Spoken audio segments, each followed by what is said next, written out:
before they opened their patisserie in the Manchester suburb of Didsbury. In 2014, Alex Moreau and Kirsty McAlpine went to scope out the competition. It wasn't Manchester they were measuring themselves against, or even London. The couple skipped all that and flew to Paris. Moreau, who grew up there, reels off a list of all the places they visited: Le Duret, Pierre Hermé, Angelina, L'Atelier de Leclerc. McAlpine was exhilarated by the experience, Moreau exhausted. She eats 20 macarons and she's still okay. I eat 5, he mimics, collapsing on the floor. That challenge was nothing compared to getting bisous up and running.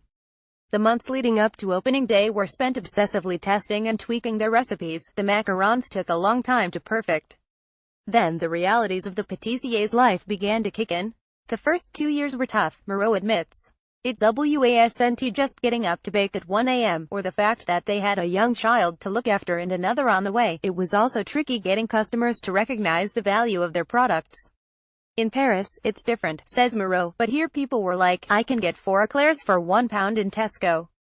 That's clearly no longer an issue. When I visit Moreau and McAlpine at their tiny premises at 3 p.m. on a Saturday, the display cases are almost completely cleared out. I managed to nab a raspberry religieuse, a choux pastry said to resemble a nun, and then head downstairs where the couple ply me with exceptional macarons. How to make choux pastry. This isn't their first food venture in the area. When Moreau moved here 6 years ago, having met McAlpine in Germany, he got a job managing a steakhouse in the centre of Manchester.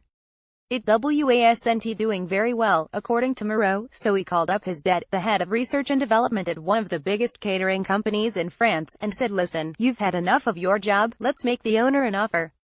His father duly came over, later followed by Moreau's mother and brother, and they relaunched the restaurant to 63 degrees, which is still going strong.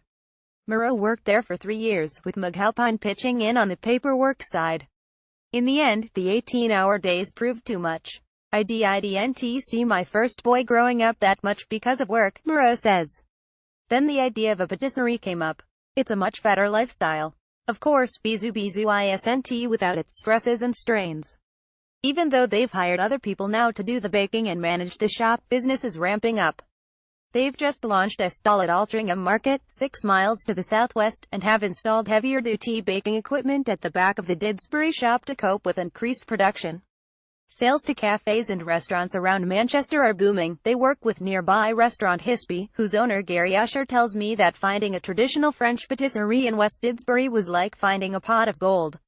More bisous are planned, with the centre of Manchester a prime target. Along with Edinburgh, McAlpine grew up in Yorkshire but has strong ties to Scotland.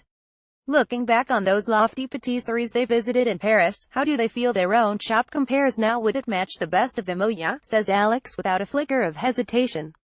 Completely. We have lots of French people coming here who are very picky, just like me. And they think our cakes are stunning. As I said, we've been to lots of places, and even the best ones were very close to, if not just as good. bisous.co.uk